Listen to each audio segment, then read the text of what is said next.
Bonjour à toutes et à tous, bienvenue au webinaire AGA sur les mesures sociales et fiscales liées à la crise sanitaire et en faveur des agents généraux.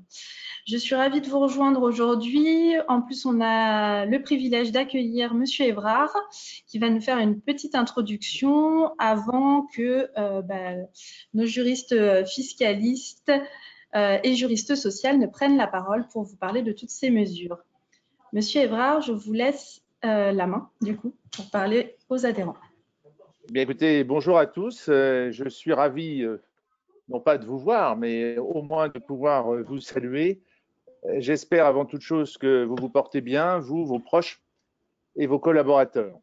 Je profite effectivement de l'organisation de ce webinaire par Aurélie Robert pour vous dire quelques mots, même si, comme Aurélie vous l'expliquera, nous organiserons, je crois, la semaine prochaine, Aurélie, un webinaire destiné directement à vous parler de cette crise pendant un temps beaucoup plus long. J'aurai l'occasion ainsi de vous donner ma perception et ma vision de la crise que nous vivons aujourd'hui et de toutes les mesures que nous devons mettre en place, mais également des combats que nous menons.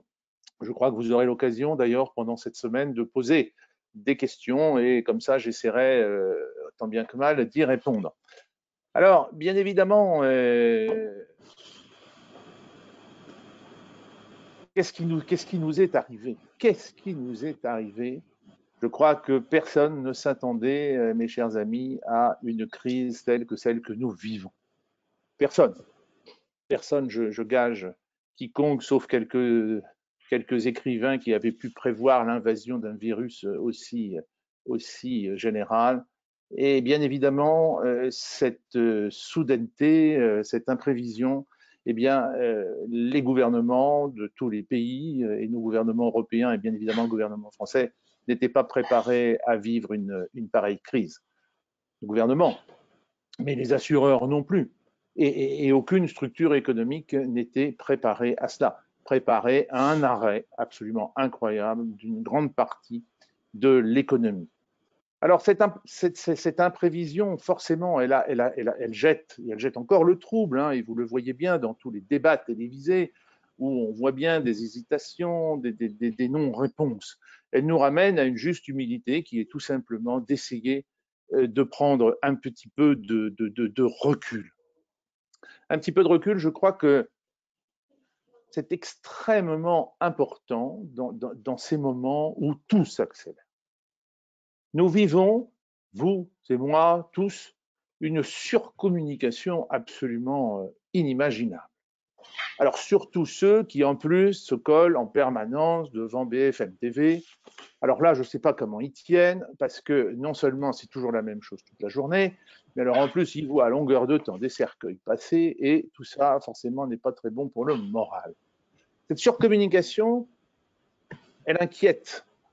Elle inquiète parce qu'on entend des tas de choses et on se demande qu'est-ce qui va nous tomber dessus. Cette surcommunication, elle n'a pas épargné le secteur de l'assurance. Et vous le voyez bien, l'assurance est un secteur qui a été particulièrement touché. Elle a vécu et elle vit encore une crise de communication extrêmement négative, un bashing des assureurs qui vient à peu près de partout, d'organisations professionnelles, mais aussi, et on en reparlera plus largement la semaine prochaine, de banquiers plus ou moins honnêtes qui profitent bien évidemment de la situation pour essayer de nous piquer des clients, ce qui est absolument scandaleux. Qu'est-ce qui nous arrive à nous, agents généraux, aujourd'hui et où en sommes-nous? Les agents généraux ont suivi à 99% les consignes que nous leur avons données en début de crise. À savoir, vous êtes ouverts à guichet fermé. Vos collaborateurs, pour la plupart, travaillent et vous maintenez une qualité de service et un suivi de ce service. Et cela, c'est exemplaire et c'est salué, je vous prie de le croire, par une partie de vos clients et par une partie du monde professionnel. Rien n'aurait été plus désastreux que de ne pas avoir cette continuité de service. Parce qu'il y a encore des sinistres. On a beau dire, et j'entendais encore ce midi qu'il y avait une chute importante de la sinistralité automobile, oui, peut-être. Mais il y a des arrêts de travail, il y a des gens qui ne peuvent plus travailler, il y a toujours des incendies, il y a toujours des vols, il y a toujours… Et il est important que vous puissiez être présent pour aider vos clients. Et puis, il est surtout important que vous soyez auprès de vos clients pour les appeler et pour leur demander ce que vous pouvez faire pour eux. Alors, bien évidemment, on ne peut pas tout faire pour eux, et vous avez suivi cette polémique sur le paiement des pertes d'exploitation. J'y reviendrai plus longuement la semaine prochaine. Mais vous savez, toutes et tous comme moi, que nous ne pouvions pas, le secteur de l'assurance ne pouvait pas payer l'intégralité des pertes d'exploitation des clients. C'était financièrement absolument impossible, plus de 60 milliards d'euros. Le secteur de l'assurance aurait été absolument ruiné. Alors les agents généraux, eh bien, écoutez, je ne sais pas si ça rassure de se comparer à d'autres, mais nous ne sommes bien évidemment pour le moment pas les plus frappés par cet arrêt de l'économie parce que nous travaillons, nous continuons à encaisser nos primes. À vendredi dernier, les tableaux de la FFA annonçaient que 97,5% des primes étaient encaissées. Et par définition, nous avons donc encaissé nos commissions. Et donc, nous continuons à fonctionner. Donc, nous ne sommes pas les plus touchés. Alors, le serons-nous? Écoutez, vous voyez que je ne me suis pas accompagné d'une boule comme Madame Soleil pour essayer de deviner ce qui va se passer, mais on peut penser que oui. On peut penser que oui, nous serons très certainement impactés. Parce que d'abord, l'assurance, lorsqu'elle vit une crise, elle le vit toujours avec un effet retard non négligeable. Et puis, bien évidemment, nous ne pouvons pas penser un seul instant que nous ne perdrons pas quelques clients dans la bataille parce qu'il y a aujourd'hui en France, à côté de chez vous ou un petit peu plus loin, des entreprises qui sont en train de mourir et qui ne redémarreront pas. La réalité, elle est là. Alors nous, bien forcément, nous n'avons pas forcément à nous plaindre. Je mettrai peut-être une petite exception pour les agents exclusifs vie, dont 100%, je dirais, de leur métier est consacré à aller chercher de nouveaux clients et bien évidemment pour les plus jeunes d'entre nous qui commencent une activité, imaginez-vous un jeune agent qui a pris son portefeuille au 1er janvier ou au 1er février et qui se paye à peine arrivé une telle crise. Pour commencer, il y a mieux. Alors nous serons très attentifs, nous serons extrêmement attentifs à tout cela. Donc l'effet retard chez les agents généraux, nous l'attendons plutôt vers la fin de l'année, au début de l'année 2021. Alors qu'est-ce que nous avons fait à AGA? Qu'est-ce que nous avons fait? Eh bien, nous avons travaillé sur plusieurs domaines. Le domaine politique d'abord, et j'y reviendrai un peu plus longuement la prochaine fois. Le domaine politique pour que l'assurance essaye de parler d'une seule voix, pour que l'assurance communique auprès de la population afin de dire ce qu'elle fait pour cette population et qu'elle réponde à ce bashing que nous avons connu pour les assureurs. Alors, le moindre que l'on puisse dire, c'est que ce ne sont pas les rois de la communication, parce qu'ils sont très habitués à l'institutionnel, à faire attention à ce qu'ils disent. Résultat, leur message a été un peu inaudible. Eh bien, nous les avons aidés, et je crois que partout, nos responsables ont essayé de faire comprendre aux clients pourquoi on ne payait pas les pertes d'exploitation et ce qu'avait fait l'assurance.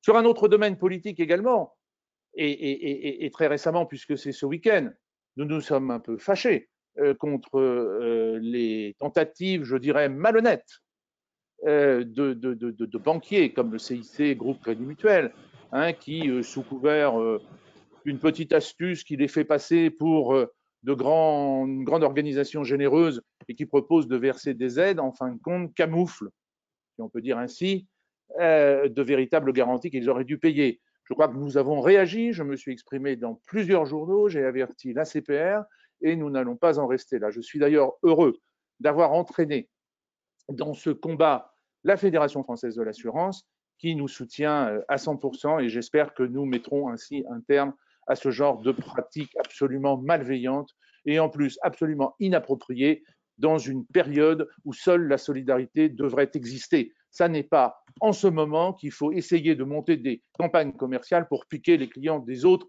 C'est absolument inacceptable. Alors, fédération également mobilisée, et je salue là Céline, Anne-Marie Azanage et en même temps à travers eux, bien évidemment Aurélie, et à travers eux tous les collaborateurs d'AGA qui sont en télétravail mais qui continuent à vous répondre lorsque vous les appelez.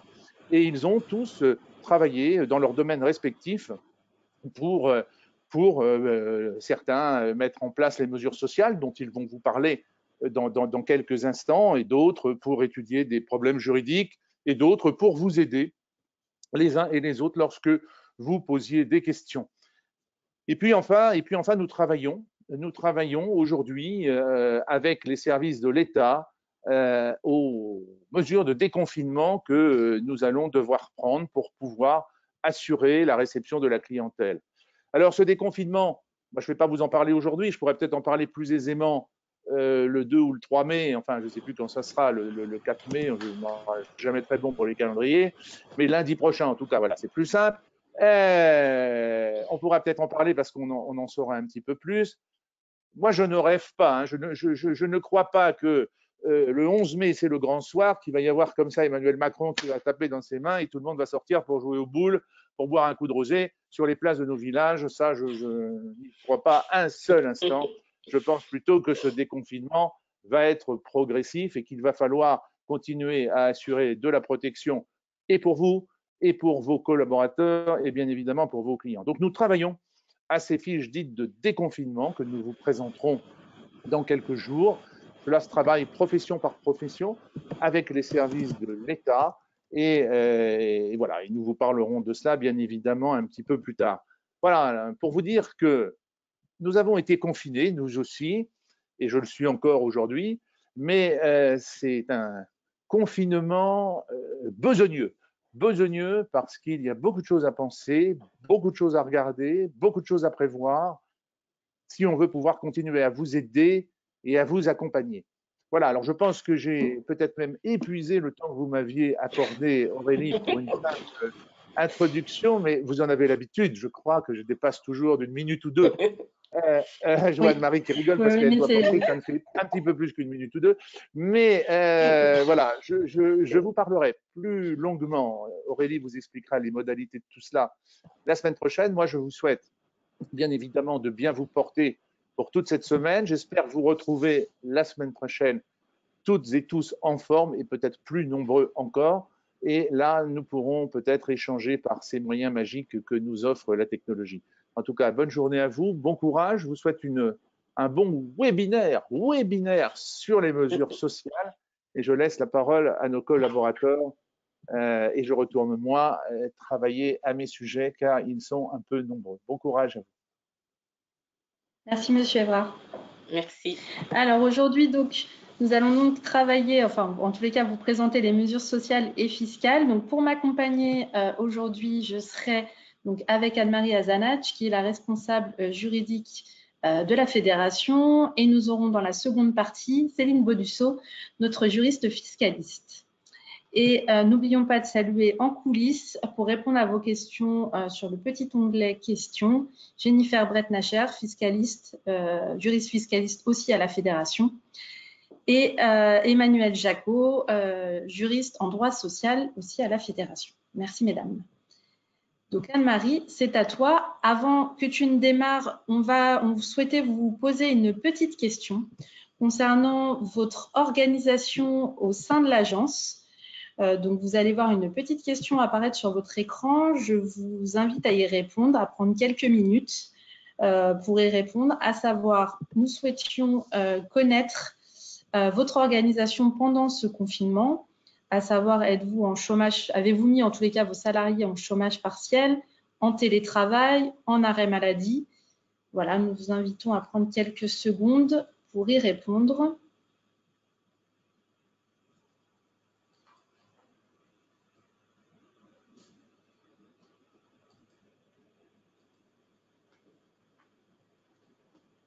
C'est encore quelques secondes.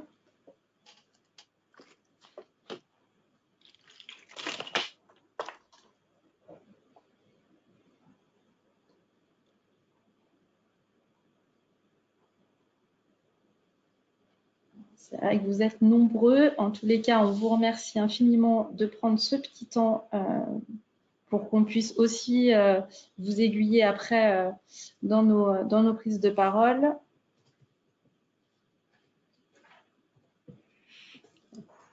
Donc Anne-Marie, je ne sais pas si tu vois les résultats, mais on est à 65% en télétravail, 53% ont aussi activé le chômage partiel et 37% arrêt maladie pour garde d'enfants. Donc je vais, hop, j'attends encore. 60% ont répondu. Je vais fermer. Merci en tout cas pour vos réponses. Je te laisse du coup prendre la main et puis nous parler dans un premier temps du chômage partiel. Bonjour à tous. Donc, comme vous l'a dit Aurélie, donc pour le chômage partiel, dans les services juridiques, on a eu énormément de demandes. Donc, déjà, premièrement, effectivement, le principal, la priorité, c'est le télétravail. Donc, le ministère est très clair là-dessus. Quand on a la possibilité de faire du télétravail, il faut d'abord passer par le télétravail avant de décider de faire du chômage partiel. Donc, ça, c'est essentiel. Ensuite, si vous voyez que vous n'avez pas de possibilité de télétravail, parce que nous savons que certains réseaux ne sont pas équipés pour du télétravail pour les agents et leurs collaborateurs, dans ce cadre-là, vous pouvez effectivement utiliser le régime du chômage partiel et dans ce cadre-là, vous inscrire sur le site dédié à cela, donc activité-partielle.emploi.gouv.fr. Alors, le chômage partiel, qu'est-ce que c'est pour les agents généraux? Alors, ce qui est important, c'est que quand vous allez faire cette déclaration de chômage partiel, ce chômage partiel, c'est soit vous avez fermé votre agence parce qu'il n'y a pas de possibilité de télétravail, soit vous avez réduit les horaires de vos salariés. Donc, vous avez deux systèmes, chômage, on va dire chômage total ou chômage, on va dire partiel. Donc, réduction des horaires de vos salariés. Dans ce cadre-là, la chose qui est essentielle, c'est qu'il faut prouver entre guillemets, une baisse d'activité. Donc ça, c'est important. Quand vous remplissez votre dossier, il faut bien mettre baisse d'activité. Pourquoi? Parce que vous ne faites pas partie des entreprises dont on a fermé administrativement l'entreprise. Donc vous faites partie des activités qui peuvent travailler au même titre que on va dire que les entreprises de distribution, entre autres. Donc, dans ce cadre-là, il faut bien mettre baisse d'activité. Et cette baisse, bien avoir en tête que cette baisse d'activité, une fois que vous l'avez remplie dans le fameux site du ministère, il faut avoir en tête qu'il faut le justifier à un moment donné si vous avez un contrôle ultérieur. Parce qu'il est certain qu'après tout ça, on va avoir des contrôles. Ça, faut être lucide.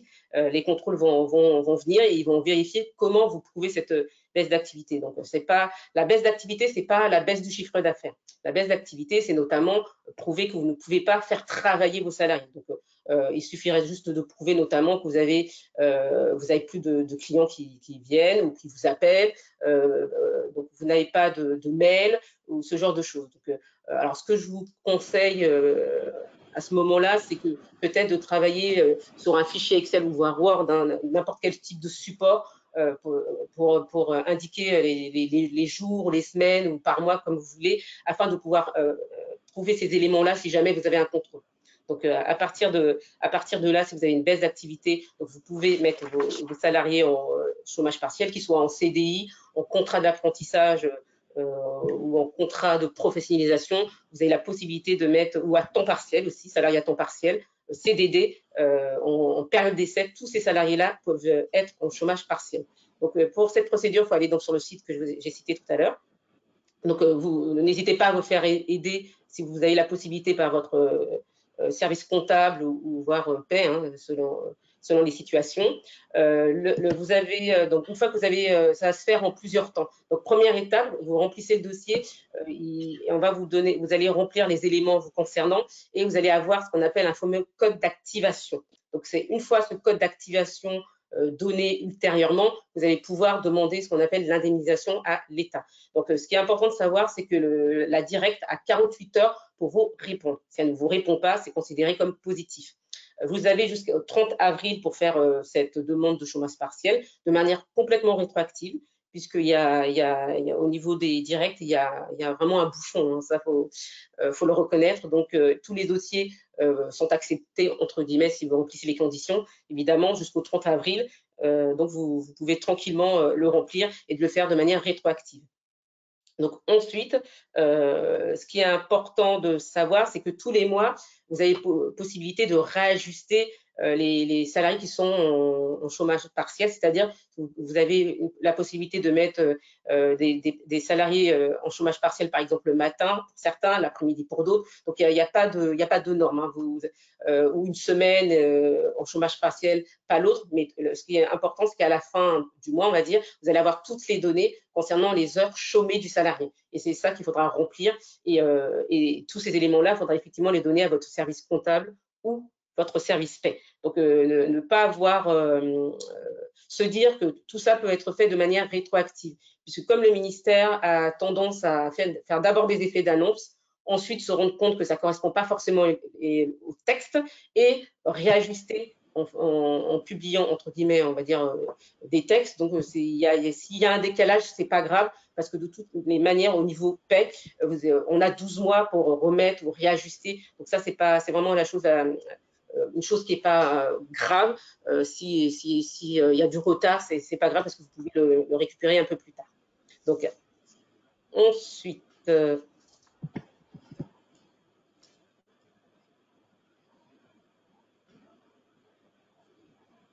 donc après, comme je vous le disais tout à l'heure, donc l'avis du CSE n'est pas obligatoire pour entre guillemets pour les entreprises on va dire de 11 salariés. C'est à partir des entreprises qui ont 50 salariés, l'avis sera fait plus tard, donc pas avant comme c'était le cas précédemment. Donc ça, c'était pour la partie, on va dire, si vous avez un CSE, c'est pour vraiment. Pardon, oui, Anne-Marie, on nous demande qui rembourse. Est-ce que c'est la sécurité sociale qui prend en charge en fait? Pas du tout. Alors, l'indemnisation, j'allais y arriver un peu plus tard, mais bon, je vais commencer maintenant. Pour le remboursement de l'aide attribuée par l'État, c'est l'État qui rembourse, hein. C'est vraiment l'État et l'UNEDIC. Donc, c'est les deux instances qui remboursent. Donc, au premier abord, c'est l'employeur qui va indemniser le salarié. Et ensuite, il va demander le remboursement à l'État, entre guillemets, justement sur ce fameux site que je vous ai donné tout à l'heure. Donc, je répète, activité partiel.emploi.gouv.fr. Donc, il y a une partie indemnisation. Donc, c'est en remplissant la partie indemnisation. Le ministère énonce un délai de retour qui est à peu près de 12 jours. Donc, pour être lucide, ça dépend.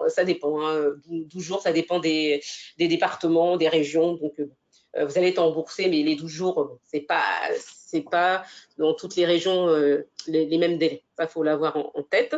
Donc, pour l'indemnisation, c'est 70% du salaire brut du salarié, ce qui correspond à 84% net, puisqu'il y a des exonérations de charges sociales. Vous avez la CSG, CRDS qui est toujours en cours. À savoir que si l'employeur décide de payer un complément, c'est-à-dire payer plus que les fameux 70% bruts et atteindre 100% brut, c'est possible. Et ce qui est intéressant, c'est que de cette manière-là, il bénéficiera, donc ça sera complètement à sa charge, hein, entre 70 et 100%, c'est à la charge uniquement de l'employeur, mais en revanche, il sera exonéré des cotisations sociales, au même titre que les 70%, on va dire. Donc, ce qui est plutôt intéressant quand même pour l'employeur. J'en profite pour répondre à une question qui m'a été posée par un agent pour le webinaire. Vous pouvez aussi, ce qui est intéressant aussi, c'est que vous pouvez demander une activité partielle pour vos salariés et ne pas demander l'indemnisation de l'État. C'est possible. Dans ce cadre-là, vous bénéficiez des exonérations de charges sociales. Donc, c'est très intéressant pour ceux qui veulent être, entre guillemets, solidaires et pas demander l'aide de l'État, mais vous allez pouvoir bénéficier de ces exonérations de charges sociales.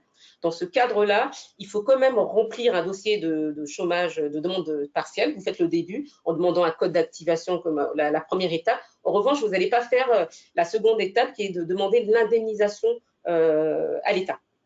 Donc, vous allez vous arrêter donc, à la partie demande d'activité partielle. Mais en revanche, vous n'allez pas demander la partie indemnisation. Vous allez la prendre en charge 100%. Mais en revanche, vous serez exonéré de cotisations sociales. Donc, c'est plutôt intéressant.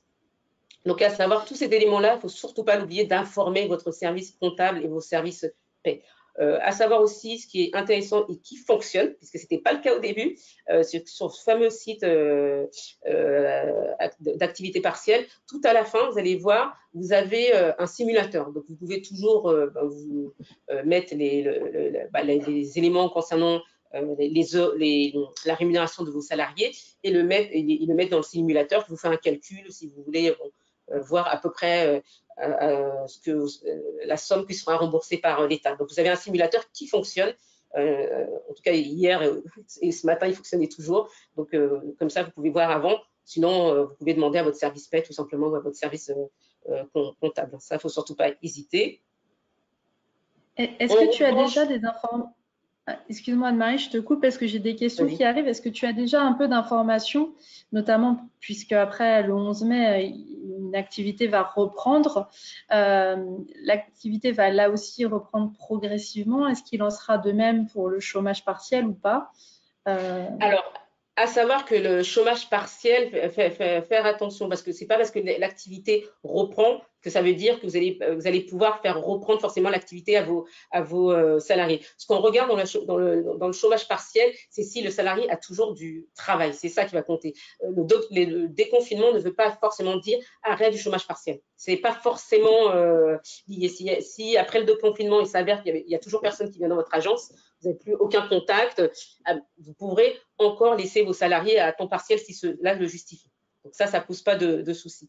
Je réponds aussi à une demande d'un agent concernant une décision unilatérale, parce qu'il faut savoir que l'URSSAF, ça c'est l'URSSAF qui le réclame, si vous décidez de compléter la rémunération du salarié, c'est-à-dire les fameux entre 70 et 100%, et dans ce cadre-là, il faut faire une décision unilatérale. Nous avons un modèle sur le site AGA, surtout ne pas hésiter. Et pour l'URSSAF, l'URSSAF réclame, parce qu'elle estime que c'est un avantage. Comme il y a une exonération de charges sociales, elle estime que c'est un avantage. Donc ça, c'est essentiel, ne pas oublier de faire cette décision unilatérale. Ce qui est aussi important, le ministère, puis même les textes réclament que lorsque vous mettez un salarié en chômage partiel, de lui envoyer notamment une information. Donc un simple courrier ça serait suffisant, un mail indiquant que le salarié va être mis en chômage partiel serait suffisant. Donc nous avons aussi un exemple de courrier sur le site AGA. Alors, tu vas y venir juste après à la garde d'enfants, mais il y a une nouvelle mesure qui est apparue il n'y a pas longtemps, tu vas y revenir. Est-ce que quand on passe de garde d'enfants à chômage partiel, c'est le même système d'indemnisation? Alors, on reste sur ce même système. Oui, on va rester. Alors, ce qui se passe, c'est que, bon, c'était sur ma précédente, effectivement, fiche de tout à l'heure, à savoir que le ministère, il y a un texte qui est sorti, qui a été publié hier, la loi de finances rectificative, a indiqué que les salariés vulnérables et les salariés parents garde d'enfants, entre guillemets, ceux-là qui étaient indemnisés au titre de la maladie, aujourd'hui, à partir du 1er mai, vont basculer automatiquement au régime du chômage partiel. Donc, le problème, c'est qu'il manque le décret d'application. Donc, il va nous donner techniquement comment ça se passe. Parce que là, pour l'instant, techniquement, il n'y a pas les éléments pour dire est-ce qu'il faut aller sur le site activité partielle pour remplir un dossier, est-ce qu'ils ont créé une ligne particulière. Pour l'instant, ça, ce n'est pas encore au point, il faut attendre le décret d'application. Mais ce qui est sûr, c'est qu'à partir du 1er mai, tous les salariés vulnérables et parents, entre guillemets, garde d'enfants, vont basculer automatiquement sur le régime du chômage partiel. D'accord. Alors, pour la garde d'enfants, donc là, je vais revenir parce que jusqu'au 30 avril, ce qui veut dire, si vous avez suivi, jusqu'au 30 avril, alors la garde d'enfants et personnes vulnérables, ils sont pris en charge par l'assurance maladie. Donc, et pour l'assurance maladie va payer une partie, et ensuite il y a une partie qui va être payée par l'employeur, c'est ce qu'on appelle le complément employeur. Donc comme vous savez, nous on a, dans notre convention collective, on a les 30 premiers jours pour les salariés entre 1 et 3 ans d'ancienneté, il y a une indemnisation un complément à hauteur de 100% du salaire. Donc ça, il faut le savoir, en sachant que les textes, ordonnances et décrets ont prévu que pour les salariés qui ont moins d'un an d'ancienneté, qui normalement devraient être exclus, bénéficient aussi du maintien de salaire. Donc ça, c'est important, il n'y a pas de carence. il n'y a pas de carence et pour les salariés de moins d'1 an d'ancienneté, non seulement il n'y a pas de carence et en plus, ils bénéficient de ce régime avec l'indemnisation journalière de la sécurité sociale plus le complément employeur. Donc AGA recommandait de rémunérer à 100% effectivement le salarié. Donc, à savoir ce que dit la petite nouveauté aussi, si vous avez suivi par rapport à la convention collective, normalement, les 30 premiers jours, c'est 100%. Mais après les 30 premiers jours, c'est-à-dire à partir du 31e jour, on bascule à une rémunération pour les salariés de premier, entre 1 et 3 ans d'ancienneté, on bascule à une rémunération qui normalement est à hauteur de, on va dire, 66%. Dans ce cadre-là, le ministère a publié sur son site que le salarié devrait continuer de percevoir 90% de son salaire. Devrait percevoir minimum 90% de son salaire.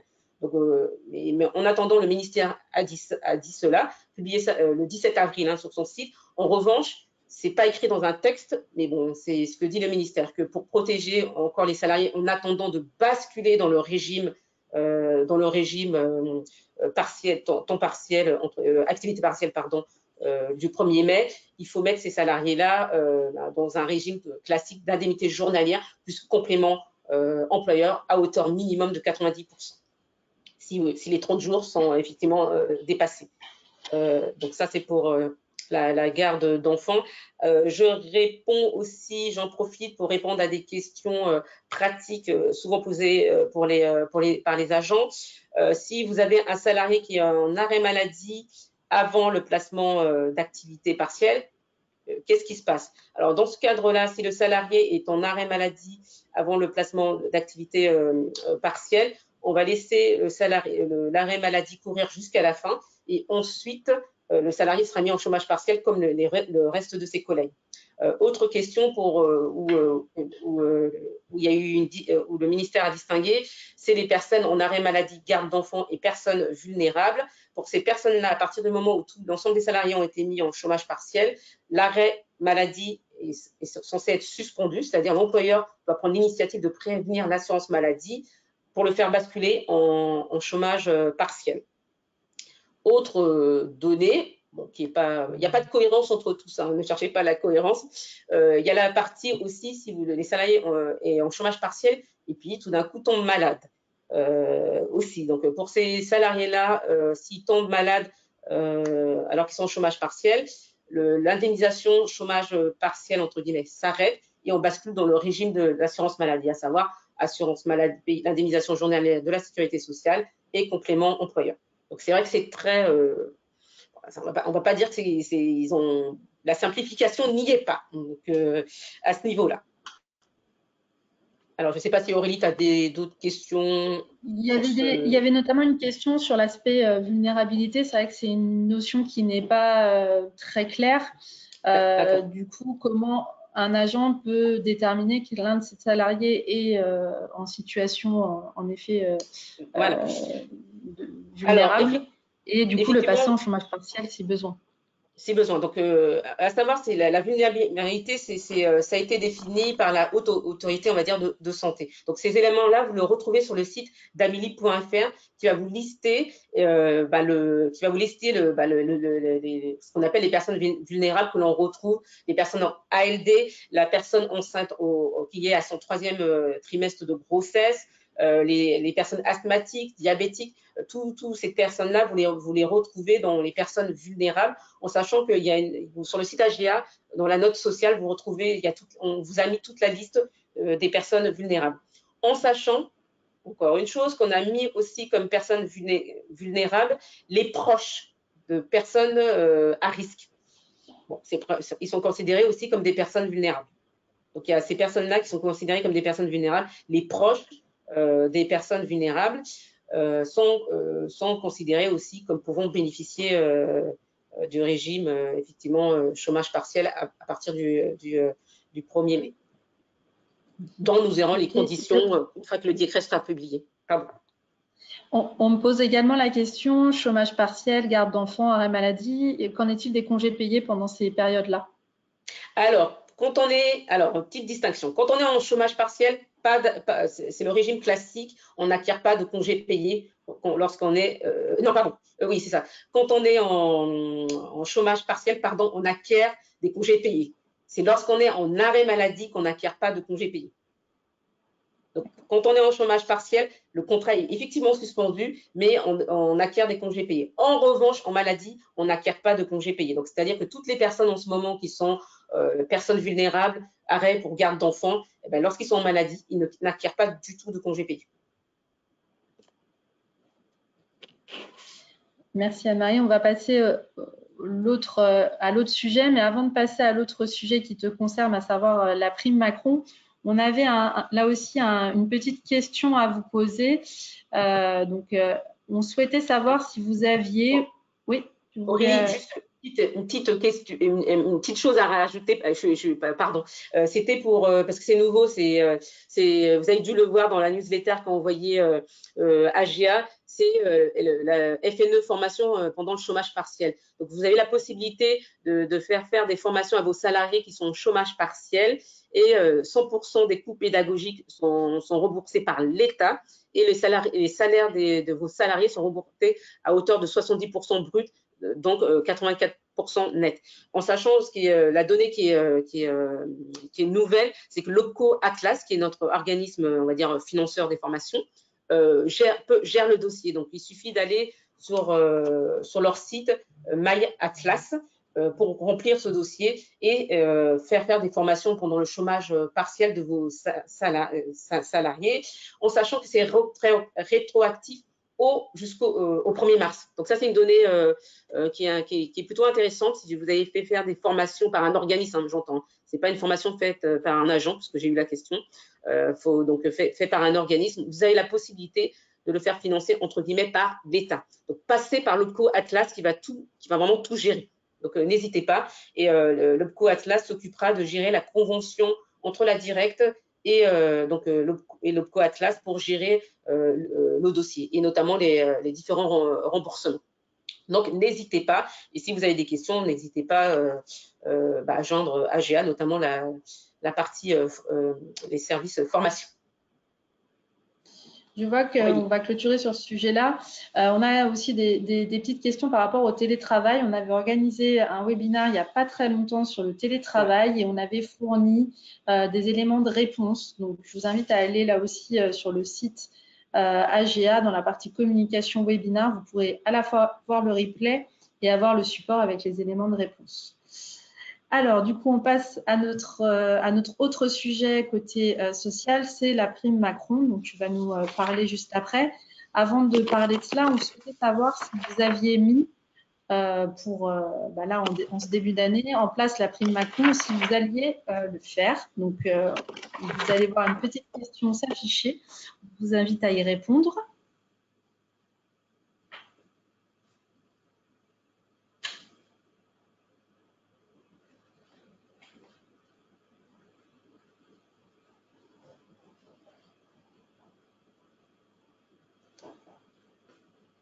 On voit déjà plus de 40% qui ne l'avaient pas mis en place.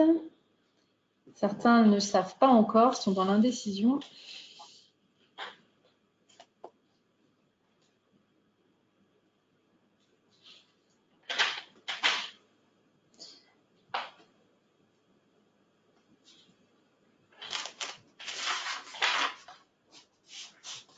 Encore quelques secondes pour répondre. Alors, je vois que certains ne voient pas la question. Normalement, elle doit s'afficher sur votre écran, à part si vous êtes par téléphone, bien évidemment. Néanmoins, je vois vos réponses quand même. Je ne vois pas vos réponses, mais je vois les réponses de vos collègues. Donc, ça nous donne une bonne piste. Hop, je vais le fermer. Donc, pour ton information, Anne-Marie, on a 18% des participants qui l'ont mis en place, 45% qui ne l'ont pas mis en place et 37% qui ne savent pas encore. Merci Aurélie. Donc, oui, voilà, comme Aurélie vient de vous le dire, donc concernant la prime Macron, donc une ordonnance a prévu, donc l'ordonnance du 1er avril a prévu de supprimer la mise en œuvre de l'accord d'intéressement pour bénéficier de la fameuse prime Macron d'un montant de 1 000 euros. Donc, ce qui veut dire, c'est plutôt intéressant puisque la loi de finances précédente avait prévu au départ de lier le versement de la prime Macron à un accord d'intéressement. Donc, ce qui est plutôt positif. Ils ont supprimé ce principe-là, donc tant mieux. Donc, vous avez la possibilité de verser donc une prime Macron à hauteur de 1 000 euros, exonérée de charges sociales et fiscales, en sachant que pour ceux, certains avaient commencé à faire des accords d'intéressement, ceux-là peuvent aller jusqu'à un plafond de 2 000 euros. Donc pour ceux qui précédemment avaient fait un accord d'intéressement, ils peuvent verser de nouveau une prime à hauteur de plafond de 2 000 euros, pouvoir aller jusqu'à 2 000 euros, pardon.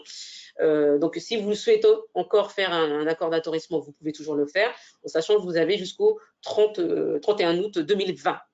Donc, cette prime Macron qui était censée être versée jusqu'au 30 juin 2020 a été reportée jusqu'au 31 août 2020. Donc, cette prime, vous pouvez la verser à l'ensemble de vos salariés. En revanche, vous pouvez moduler le montant de la prime en fonction de certains critères, soit de la classification, soit de la durée de présence, soit des conditions, c'est une nouvelle condition qui a été rajoutée liée au Covid, notamment des salariés qui viennent travailler en agence. Donc, selon certains critères, effectivement, vous pouvez moduler le montant de la prime. Normalement, le principe qui a été mis dans l'ordonnance, c'est de n'exclure aucun salarié. Donc, j'entends par exemple le personnel de ménage qu'on a souvent tendance à oublier, mais l'ensemble des salariés doivent percevoir cette prime.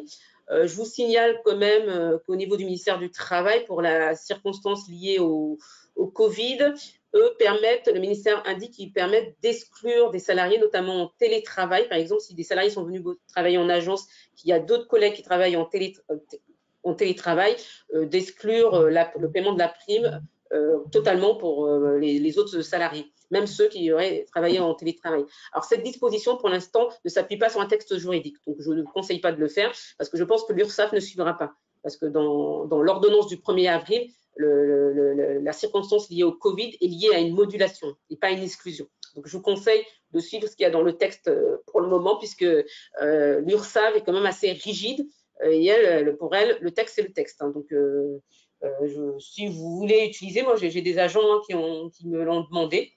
Donc, je leur explique bien. Dans ce cadre-là, si vous voulez effectivement favoriser des personnes qui sont venues travailler dans l'agence, vous pouvez le faire, mais dans ce cas-là, c'est uniquement dans le cadre d'une modulation et pas d'une exclusion d'autres salariés. Alors, ce qu'il faut savoir aussi, c'est que dans le cadre du versement d'une prime Macron, il faut soit le faire par un accord d'entreprise, ce qui n'est pas classiquement beaucoup utilisé chez les agents, mais par contre de faire par décision unilatérale. Donc, il faut faire une décision unilatérale. Vous avez un modèle sur le site AGA et en sachant que ce modèle, vous n'avez aucune obligation de le déposer à la directe. Donc, pour ceux qui souhaitent faire un accord d'intéressement, faut respecter les conditions liées à l'accord d'intéressement. Et par contre, l'accord d'intéressement doit être déposé à la directe et un accord d'entreprise doit être déposé à la directe. Pour ceux qui veulent faire un accord d'entreprise, il faut le déposer à la directe. Est-ce que Aurélie, tu as eu des questions sur… J'ai pas mal de questions, notamment le lien entre la prime Macron et notamment le chômage partiel ou les arrêts maladie pendant le confinement. Est-ce qu'il y a une corrélation entre les deux? C'est-à-dire si on donne si les salariés sont en chômage partiel ou en garde d'enfants, on ne leur donne pas. Enfin voilà, est-ce qu'il y a un lien entre les deux? Il n'y a pas de lien en soi entre les deux, mais c'est ce que je disais, c'est que vous ne pouvez pas exclure des salariés. Donc ça, vous ne pouvez pas exclure des salariés, mais vous pouvez moduler le montant de la prime en fonction effectivement d'une présence effective. Mais faites attention, parce que ce qui m'embête là-dedans, c'est que ceux qui sont en chômage partiel, c'est qu'ils n'ont pas décidé. N'oubliez pas ça, parce que le problème, c'est que le ministère a tendance à faire beaucoup d'effets d'annonce, à mettre des choses qui parfois sont fausses, ils sont obligés de corriger après. Donc, je vous conseille pas quand même d'exclure des personnes qui se sont retrouvées dans une situation qu'ils n'ont pas choisie.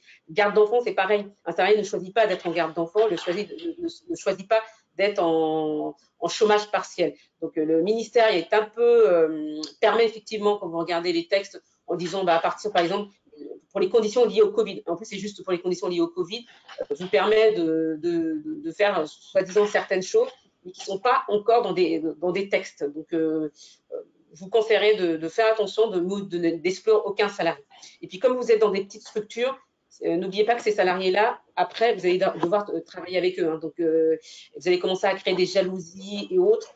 Certains agents ont commencé à avoir ce type de problème avec des salariés. Donc, je vous fais faire attention parce qu'il y a toujours l'aspect social à avoir en tête.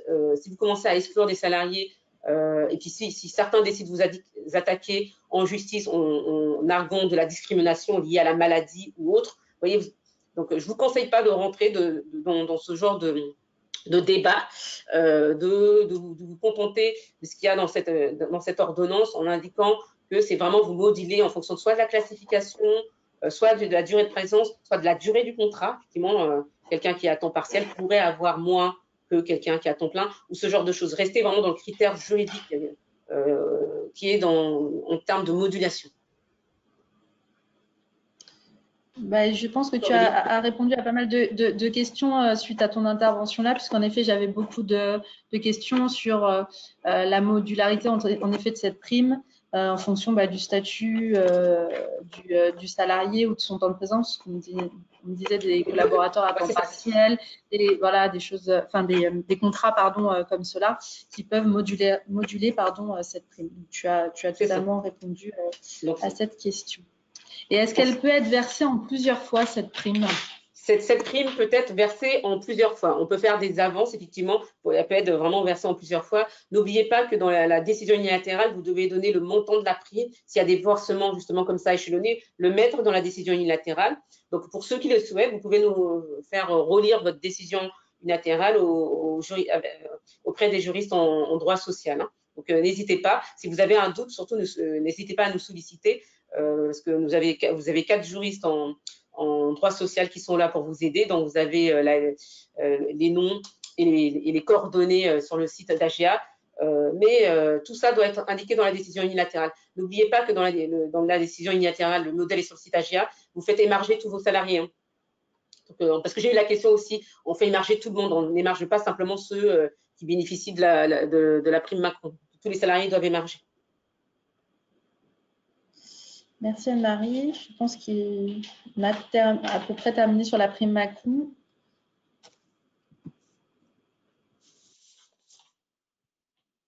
Pardon? Oui. Non, on n'a plus de questions. Enfin, tu as répondu à pas mal des questions sur la prime Macron, donc je te laisse continuer. Alors, concernant le déconfinement après à compter du 11 mai. Alors, on parle de déconfinement parce que c'est le terme qui est employé par tout le monde, notamment. Donc, moi, je vais plutôt doser en disant, n'oubliez pas que les agences des agents généraux d'assurance font partie des activités qui peuvent être ouvertes. Donc, concrètement, ce que ça veut dire, que susceptible de recevoir des clients, d'avoir des salariés en agence. Donc, moi, le terme, je ne sais pas, pas que je le trouve impropre, mais on fait partie comme les caissières qui travaillent dans des supermarchés. C'est-à-dire qu'aujourd'hui, quand vous avez des salariés qui sont dans votre agence ou quand vous recevez des clients, vous avez des gestes barrières à respecter hein, aujourd'hui, hein, sans attendre le 11 mai. Donc ça, il faut l'avoir en tête, c'est que le 11 mai, effectivement, on parle de l'ensemble entre guillemets des Français, notamment tout ce qui est relatif aux écoles, aux bars, restaurants ou ce genre de choses. Mais nous, pour les agents généraux, il faut savoir qu'on fait partie des activités qui sont censées être ouvertes. Donc, ce qui veut dire que pour les agents qui sont ouverts, actuellement, quand des salariés qui travaillent ou des clients qui peuvent venir dans les agences, les gestes barrières doivent déjà être respectés. Donc, en ce moment, une fiche et un kit concernant la prévention sanitaire, avec notamment aussi une affiche pour les clients, et une affiche concernant les salariés est en cours d'élaboration et elle devrait certainement sortir dans le courant de la semaine et vous être transmis via le service communication d'Aurélie. Donc, vous l'aurez probablement cette semaine. Elle concerne les agents généraux et il faut savoir que dans cette fiche, on retrouve tous les éléments relatifs aux gestes barrières, donc les distances à respecter. Concernant les masques, parce que j'ai eu la question actuellement. Anne-Marie, je me permets de te couper juste pour préciser, puisque là, c'est mon service qui est impacté. En effet, mercredi, vous recevrez une communication avec dedans 4 documents que vous aurez, qu'on vous invitera en tous les cas à imprimer et à afficher dans vos agences pour la reprise le 11 mai ou même dès lors si vous n'avez pas fermé votre agence. Premier document qui est à votre destination, qui concerne toutes les règles à mettre en place pour respecter ces fameuses consignes sanitaires. Donc ça, c'est pour vous, agents, à partager bien évidemment aussi avec vos salariés avant la reprise ou quand vous les recevrez. Mais en tous les cas, voilà, c'est une fiche pratique. Et après, 3 affiches. Une affiche que vous pourrez afficher dans votre agence à destination de vos clients, leur indiquant des petites règles, venir avec leur stylo, des petites choses comme ça pour éviter un maximum le contact. Et puis, une affiche pour vos salariés. Là aussi, eux doivent travailler en sécurité et mettre en place des gestes barrières, comme l'a dit Anne-Marie. Et enfin, une dernière pour les équipements, on va dire, à usage collectif. J'ai envie de parler des imprimantes, des machines à café. Là aussi, bien se laver les mains avant et après. Enfin, voilà. Donc, tout un kit qui vous parviendra par mail mercredi. En effet, les délais postaux étant beaucoup plus longs, il est plus simple pour nous de vous l'adresser par mail pour que vous puissiez l'imprimer directement dans vos agences. Voilà. Et je te laisse continuer sur les masques. Merci Aurélie. Oui, parce que j'ai eu une question d'un agent concernant les masques. Alors, à moins que le Premier ministre demain à 15h change quelque chose, mais actuellement, il n'y a pas d'obligation de fournir des masques à des clients. J'ai eu la question là, ou pour l'instant de fournir des masques, en tout cas pour les agents généraux, à leurs salariés s'ils respectent vraiment les distances. Donc ça, pour l'instant, bon, on verra demain, parce qu'on va pas, je dis ça aujourd'hui, mais comme vous savez, le Premier ministre interviendra demain à 15h. Donc, à savoir que pour les masques, faut vraiment vous retourner dans votre région, parce que énormément de choses sont faites au niveau local. Alors, si je ne cite que la région, on va dire, si je cite le département du Val-de-Marne, par exemple, le Val-de-Marne a décidé de commander à peu près plus de 600 000 plus d'1 million de masques pour les personnes habitant le Val-de-Marne, en sachant que les mairies donnent aussi des masques. Il y a énormément de choses qui sont faites au niveau local, en sachant que là, on parle surtout des masques en tissu. D'accord? Donc, avant toute chose, pour les masques, au niveau local, il y a quand même beaucoup de choses qui sont faites. Et puis, vous pouvez voir avec vous renseigner aussi auprès de vos présidents, notamment de région, s'il y a quelque chose de particulier. Je vous conseille de voir avec notamment vos présidents de région. Parce que c'est vrai qu'au niveau local, il y a quand même beaucoup de choses qui sont faites. Il y a une petite question, Anne-Marie. Est-ce que les salariés des agences ont un droit de retrait? Le ministère estime, et ça c'est écrit sur leur site, que la pandémie ne justifie pas un droit de retrait dans la mesure où vous respectez les gestes barrières. Donc, si vous mettez tout à disposition des salariés en respectant les gestes barrières, et notamment vous serez très bien protégé parce que vous aurez un kit de prévention sanitaire, le salarié normalement ne devrait pas pouvoir utiliser son droit de retrait, comme on peut le retrouver peut-être dans d'autres professions. Ça, non, normalement, non. Le ministère est clair là-dessus. Parce que c'est clair, sinon c'est trop facile, personne ne viendrait travailler en utilisant le retrait. Je signale aussi, parce qu'on n'en a pas beaucoup parlé, mais bon, puisque bon, il y avait quand même des choses quand même beaucoup plus urgentes à régler. La fameuse déclaration d'évaluation des risques, il faut la remettre à jour. Parce que normalement, il faut la faire régulièrement, mais bon, vous pensez à la mettre à jour, parce que je vous conseille de quand même de la mettre à jour, mais bon, je dis pas que c'est pas compliqué, mais il faut comme vous avez le kit entre guillemets de prévention sanitaire, vous pourrez mettre à coller à votre déclaration unique. Voilà ce qui est fait justement en termes de prévention. vous embêtez pas à faire quelque chose de compliqué, soyons pratiques. Vous dites juste, voilà, nous mettons à jour suite au risque pandémique et vous collez la fameuse fiche de prévention sanitaire. En attendant, ça pourrait suffire. En sachant que ce document, vous pouvez le travailler avec le médecin du travail. Je ne sais pas dans vos... parce que ça dépend des médecins de travail. Il y en a certains, je n'ai pas l'impression qu'ils travaillent beaucoup, entre guillemets, d'autres si. Donc ça dépend vraiment des régions.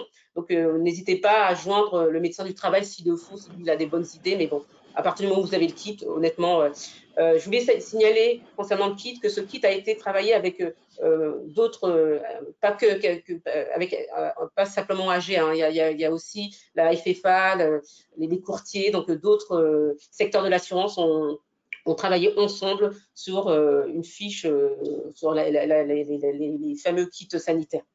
Donc, en sachant que pour lui, ça sera pour un peu plus tard. L'idée, c'est de faire une fiche métier assurance qui sera publiée sur le site du ministère du Travail. Voilà, vous savez. Merci Anne-Marie. J'en profite pour dire que, parce qu'on me demande des exemples de communication que les agents pourraient envoyer à leurs clients.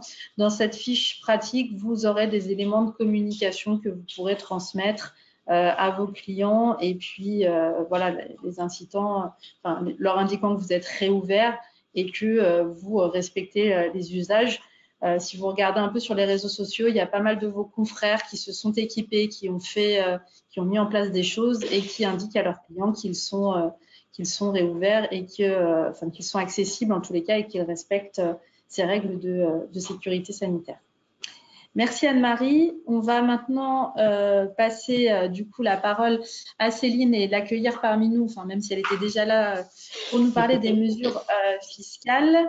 On parlera de différents thèmes, mais avant, on voulait quand même vous poser la question, puisque vous savez que on a eu pas mal de mesures qui ont été mises en place.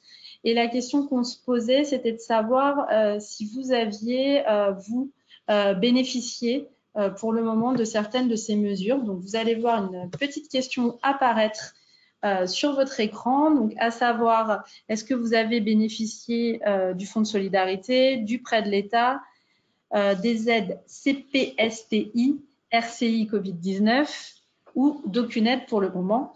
En tous les cas, si vous n'avez bénéficié d'aucune aide, Céline vous en dira plus sur l'ensemble de ces aides.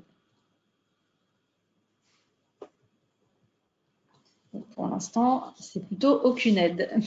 Je pense que Céline, ils vont être toutes oui. Bonjour tout le monde. C'est pas très étonnant, je dois l'avouer. Le fonds de solidarité un petit peu, prêt de l'État aussi quelques-uns. Voilà, 6% pour le prêt de l'État, fonds de solidarité 1%, ce qui est peu. Et le CPSTI, 1%. Et aucune aide, 93%. Je ferme donc le sondage et je vous remercie pour vos réponses. Et je laisse Céline nous parler de tout cela. Alors, bonjour tout le monde. Donc là, on va partir plutôt des mesures fiscales, donc au sens large. Mais je vais d'abord dire une chose un petit peu préliminaire qui n'était pas forcément dans les slides.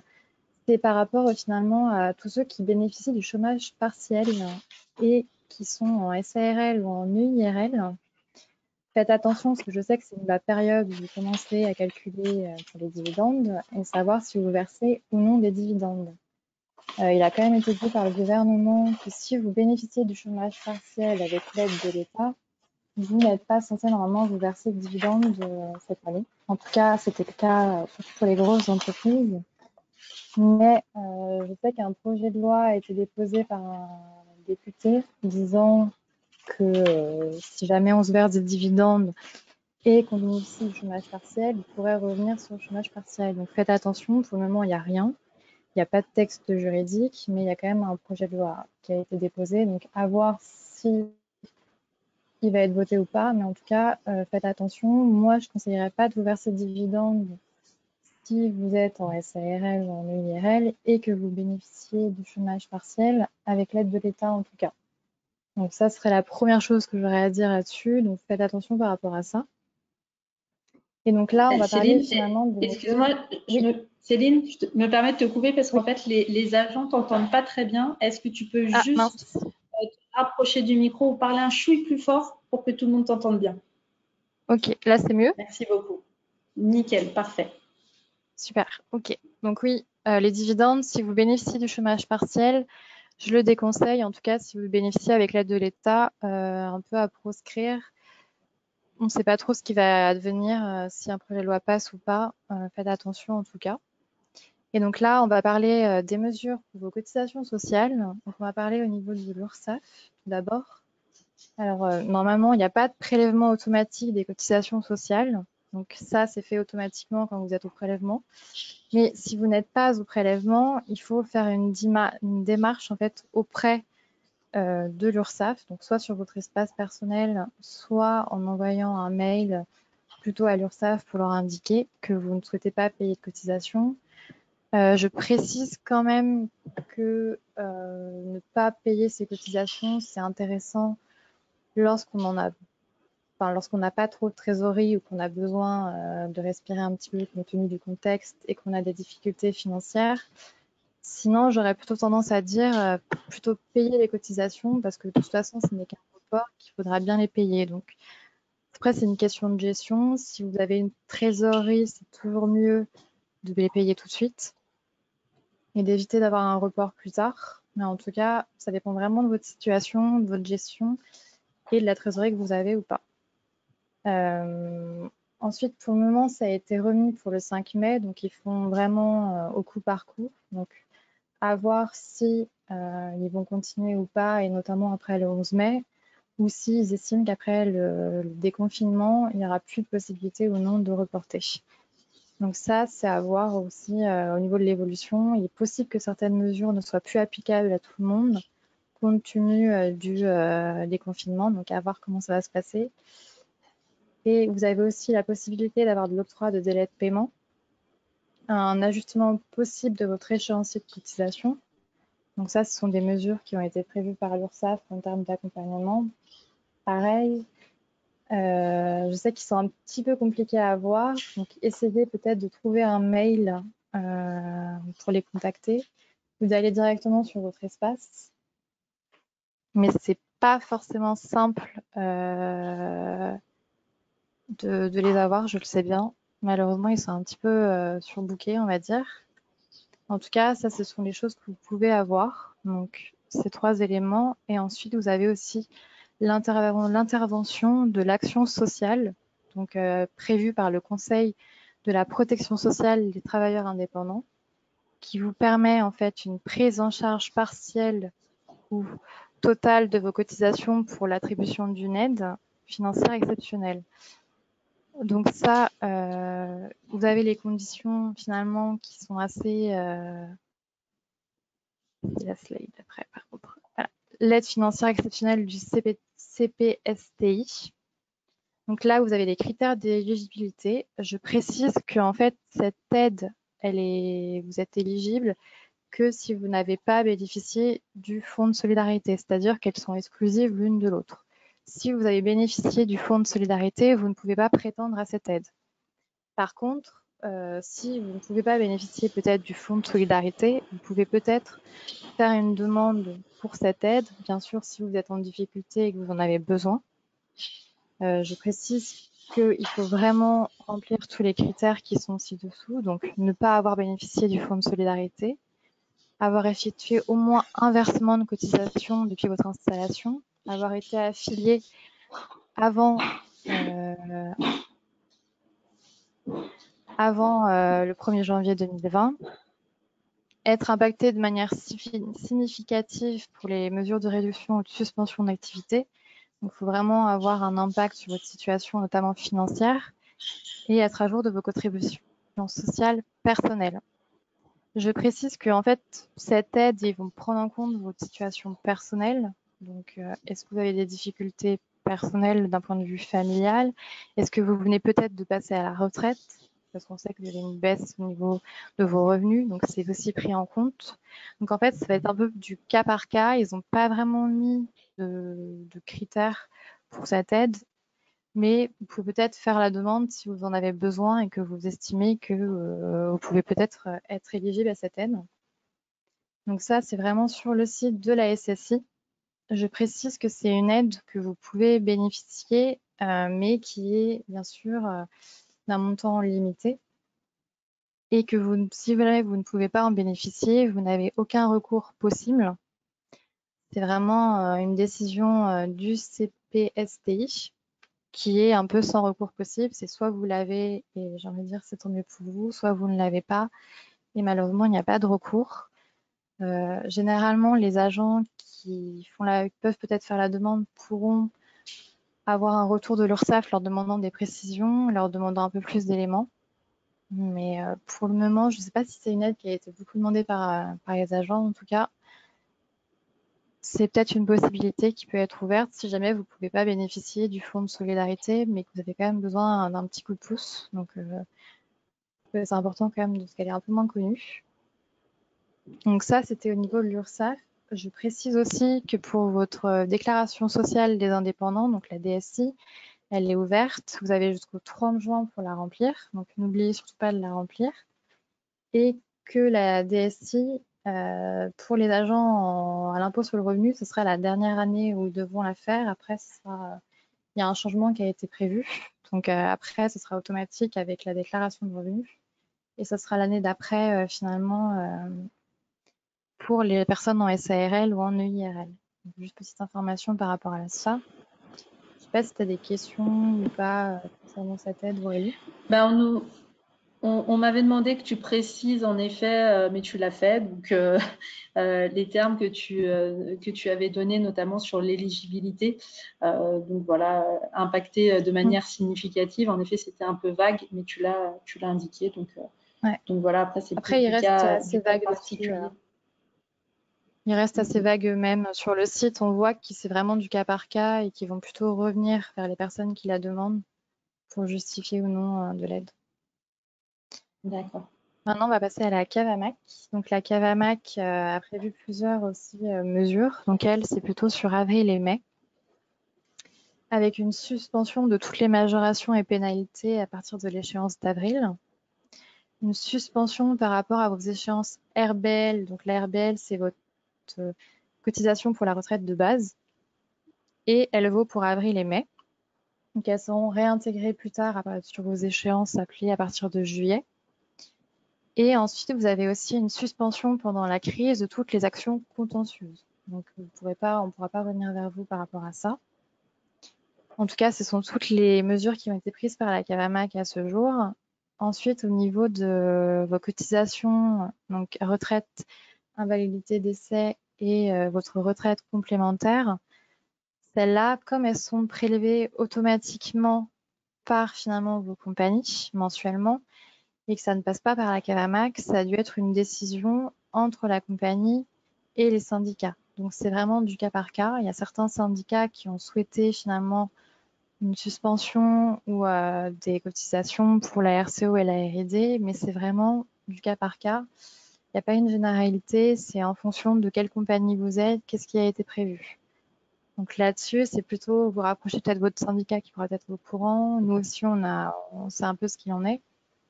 Mais ça, c'est vraiment en fonction de ce qui a été décidé. Et c'est pas le cas partout, ça dépend vraiment.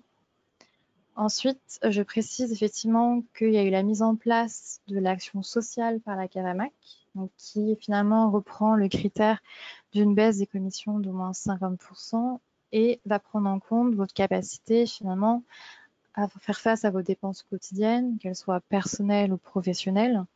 Il faut que vous soyez vraiment impacté par la crise. Donc, c'est pas ouvert à tout le monde, mais sachez qu'en tous les cas, la CAVAMAC a mis en place l'action sociale pour les agents. Donc, vous retrouverez toutes les informations sur le site de la CAVAMAC et il est prévu en fait un formulaire que vous devez remplir et adresser à la CAVAMAC pour demander cette aide de l'action sociale. Je précise aussi que vous ne pouvez pas bénéficier de l'aide revenant du régime complémentaire des indépendants, donc la CPTSI, RCI Covid 2019. Désolée pour le nom. Oui, c'est clair. Ouais. On vous parlait de simplification. Ouais, pacification. Ouais. Rien que le nom, déjà, c'est simple. Il y en a partout, on ne sait plus trop retrouver, mais bon. Mais pour cette aide, finalement, vous n'y avez pas le droit parce qu'en fait, elle est réservée aux artisans et commerçants. Et vous êtes considéré comme une profession libérale. Donc, en tant que profession libérale, vous ne pouvez pas en bénéficier. Donc, malheureusement, celle-là, on m'a déjà posé plusieurs fois la question. Non, ce n'est pas possible d'en bénéficier. Et de toute façon, il n'y avait aucune demande à faire. C'est fait directement par la SSI, donc la Sécurité sociale des indépendants. Et ce n'est pas possible pour vous en tant que profession libérale. Donc finalement, il vous reste que l'action sociale, sinon mise en place par la CAVAMAC. Vous pouvez faire la demande, bien sûr, si vous remplissez les critères, mais il vous reste que ça sinon. Donc là, c'était par rapport à tout ce qui est les mesures pour vos cotisations sociales. On avait, Céline, une petite question par rapport à l'aide CGPA. Fonds CGPA qui nous a été annoncé la semaine dernière. Est-ce que tu peux nous donner un peu de détails là-dessus Alors, effectivement, le pour toi. CGPA a donné de l'argent finalement à AGA et à Planète CSCA. Donc, ils ont donné environ 1 million d'euros, il me semble. Donc, il y aura une partie pour 1 Planète million CSCA. 600 000 pour AGA et 400 000 pour Planète CSCA. Pour Planète CSCA. Donc, en fait, cette aide, pour le moment, on n'a pas de critères définis. Donc, ce sera vraiment du cas par cas, faire remonter les demandes, d'ailleurs auprès de nous, aussi au niveau des juristes. Mais pour le moment, il n'y a pas vraiment de critères. C'est pas encore totalement défini pour le moment. C'est encore un petit peu tôt. Mais en tout cas, oui, effectivement, même nous, on a créé un fonds finalement d'action sociale, un peu comme la CAVAMAC, pour les agents ayant des difficultés. Et il faut faire remonter vos demandes, donc peut-être par nous. Aussi les juristes en métier, il me semble, qui vont être dedans aussi dans la boucle.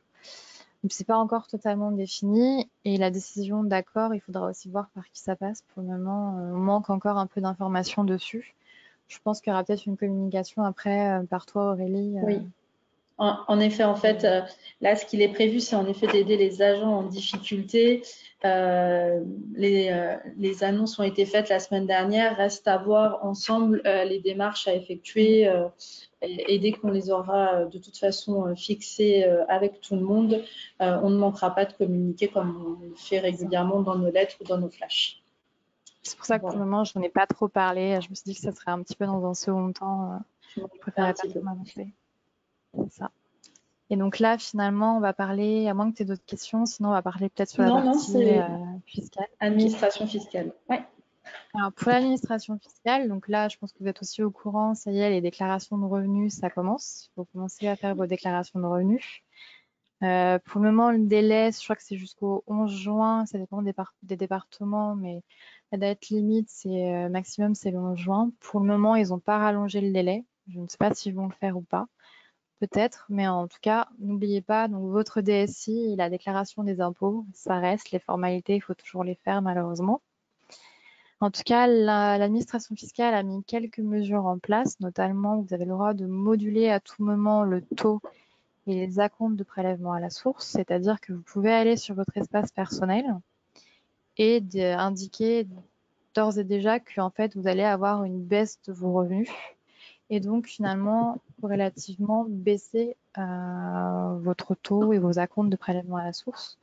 Donc ça, c'est si vous pouvez peut-être l'évaluer, peut-être voir aussi avec votre expert comptable, mais en tout cas, c'est possible de moduler au niveau de vos acomptes. Vous avez aussi le droit de reporter le paiement de vos acomptes, donc selon si vous êtes sur le mois ou trimestriellement. Tout ça, ce sont des démarches qui sont bien sûr ouvertes sur votre espace particulier et qui sont prises en compte avant chaque 22 du mois. Donc là, pour ce mois-ci, c'est trop tard, mais vous pouvez le faire pour le mois de mai.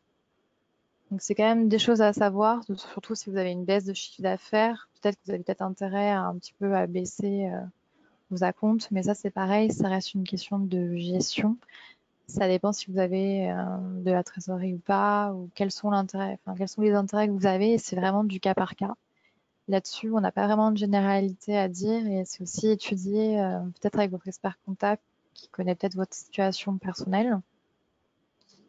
Et ensuite aussi, vous pouvez le faire aussi pour la CFE, pouvez suspendre le paiement de la CFE sur votre espace professionnel.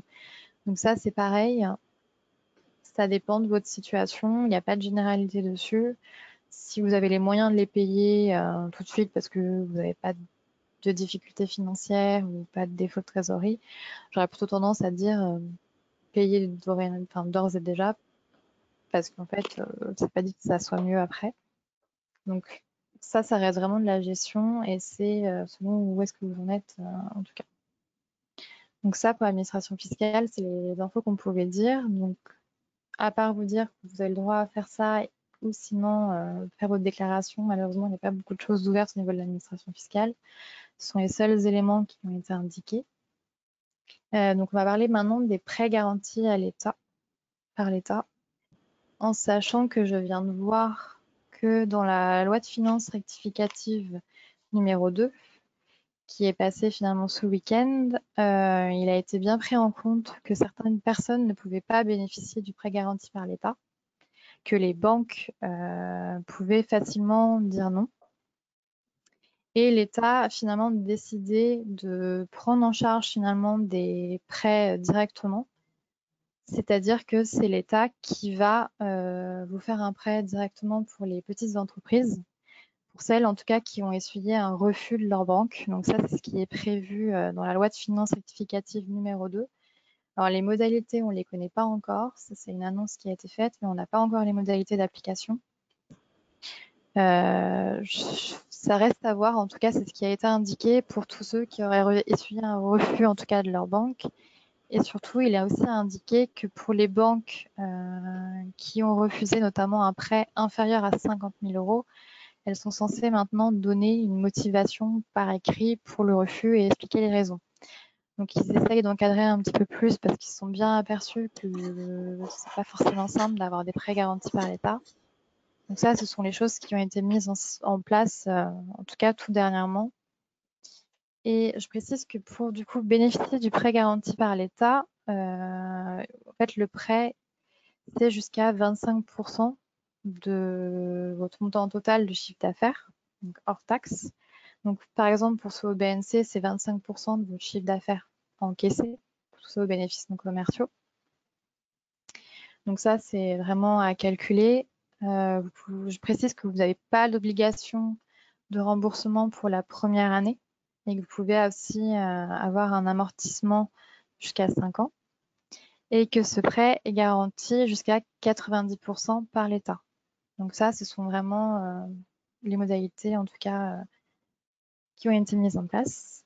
Ensuite, donc, pour la procédure, finalement, la procédure, elle est assez simple, mais en fait, il faut vous rapprocher de votre établissement de crédit qui en fait va prendre en compte votre demande et finalement c'est votre banque qui va décider si oui ou non vous pouvez bénéficier du prêt garanti par l'État, en sachant que je sais que certaines personnes ont des difficultés pour en avoir parce que les banques estiment que vous n'avez peut-être pas les entre guillemets les reins assez solides. Vous êtes une trop petite entreprise ou pas assez de fonds ou de trésorerie et qu'elles ne veulent peut-être pas prendre de risques malheureusement. Mais ça, maintenant, elles sont censées quand même un peu plus le motiver, notamment pour les prêts inférieurs à 50 000 €. Elles vont vraiment motiver leur refus. Et je sais que c'est pas forcément simple d'en avoir. On n'a pas forcément les raisons. Ça dépend vraiment des banques.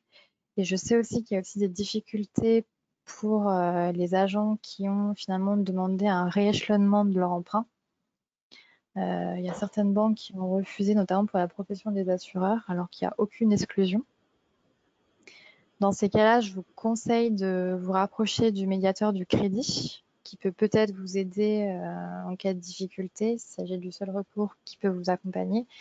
Alors, ce n'est pas garanti qu'il puisse forcément vous aider, mais en tout cas, c'est une possibilité.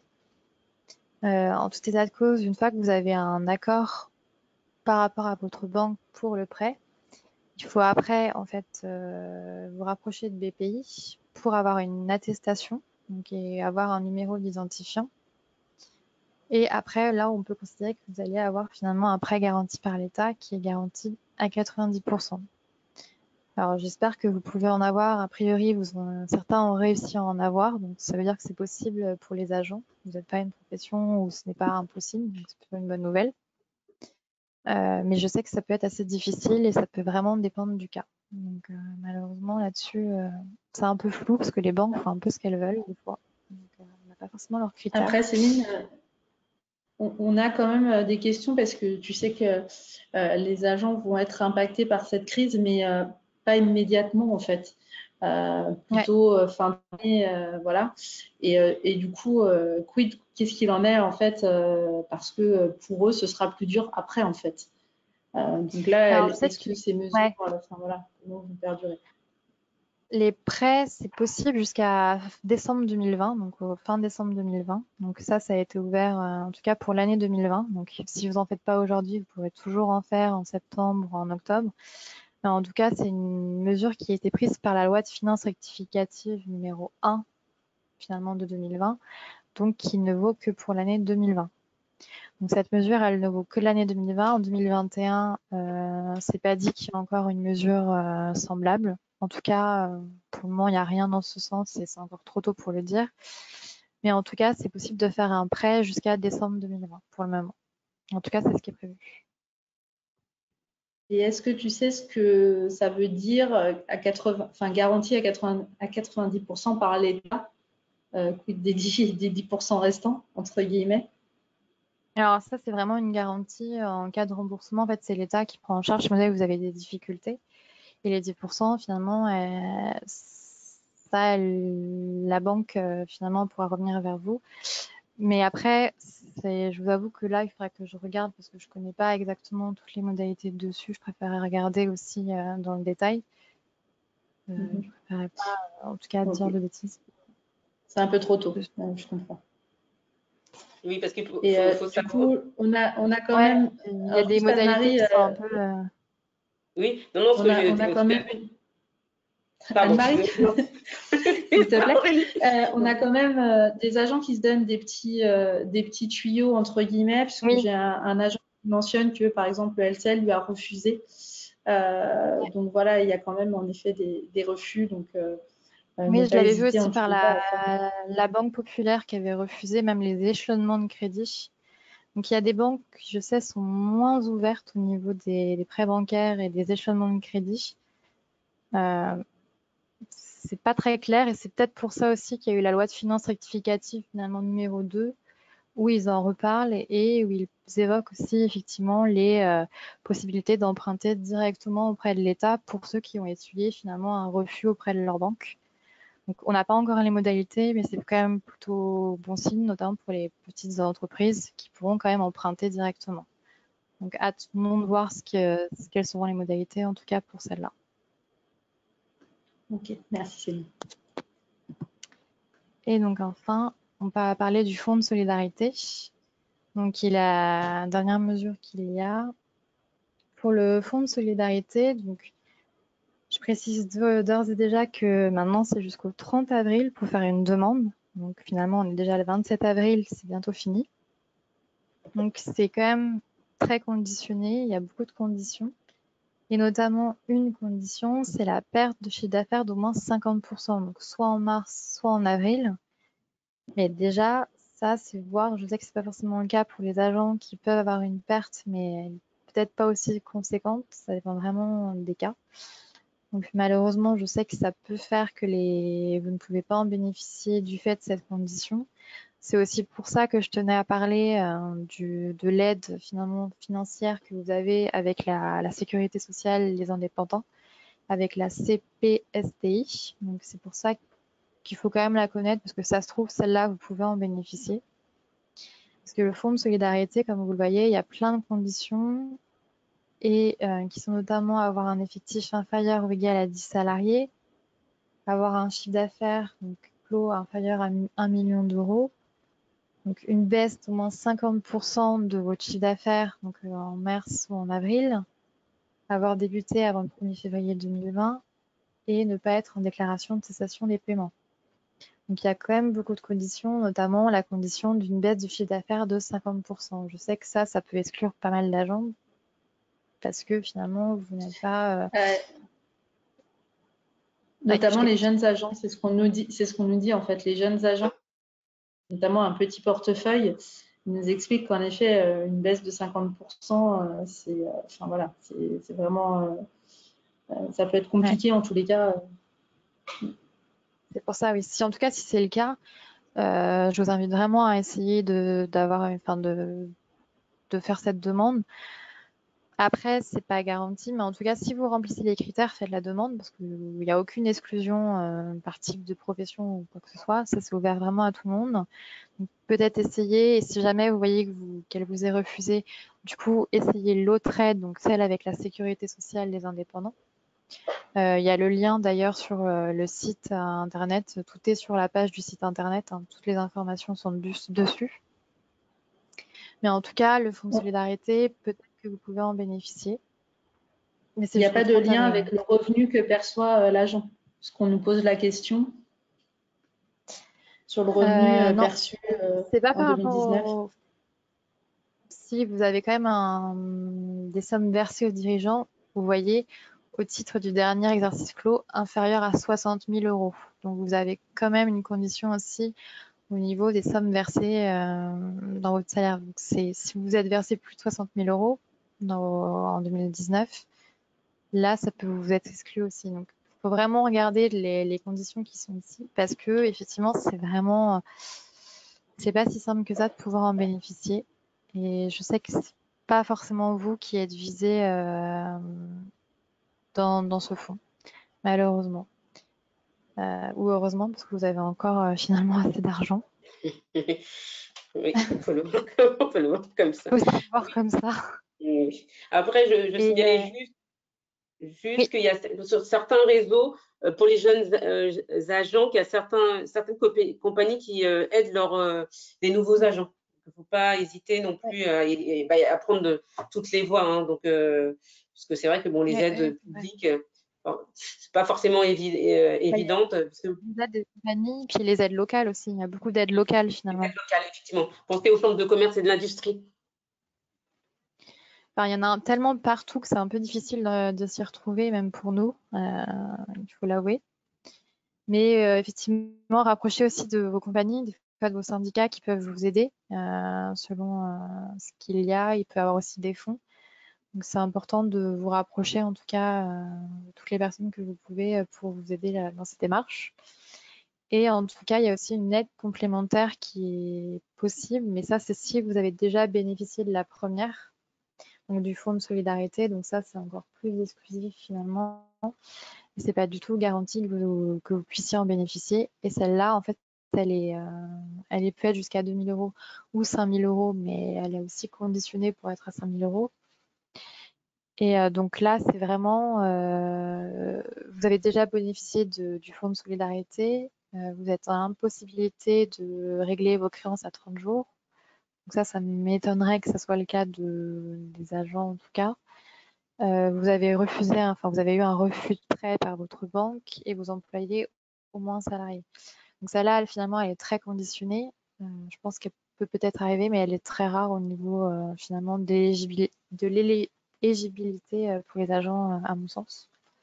Même si ça peut vraiment être du cas par cas. Mais celle-là, c'est ouvert jusqu'au 31 mai, donc un mois plus tard que la première.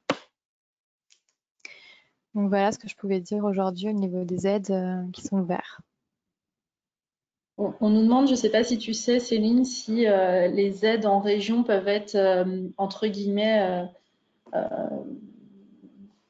données en fonction d'un minimum d'employés dans l'agence.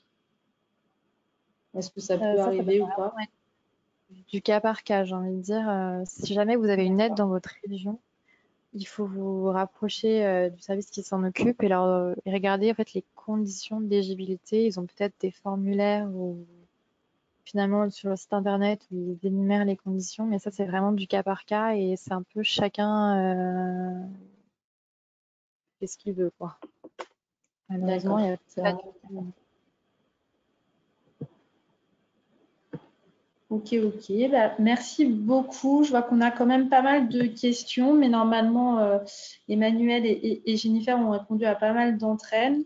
comme on arrive pile à 16 h à la fin de notre webinaire, je tenais déjà à remercier mesdames Azanaj et Bodusso pour leur intervention, mesdames Jaco et Brett Nacher qui ont répondu aux questions. En tous les cas, sachez que on continuera et qu'on est à votre disposition. Vous avez un maximum d'informations.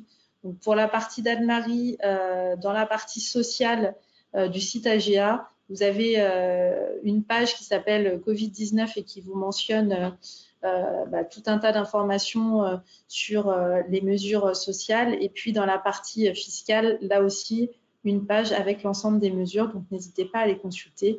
Et si vraiment vous ne trouvez pas la réponse, on vous invite à contacter nos juristes par mail principalement, puisqu'en télétravail, c'est quand même plus simple de répondre par mail à vos questions.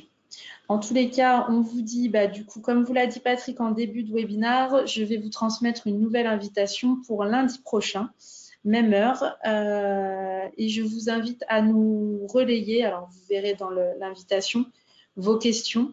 Et puis, nous tâcherons de prendre les plus posées et de les poser directement à notre président pour qu'il puisse vous répondre pendant ce webinaire de la semaine prochaine. On vous souhaite une bonne fin de journée. On vous dit à très vite et surtout, prenez soin de vous. À bientôt. À bientôt. Au revoir. Au revoir.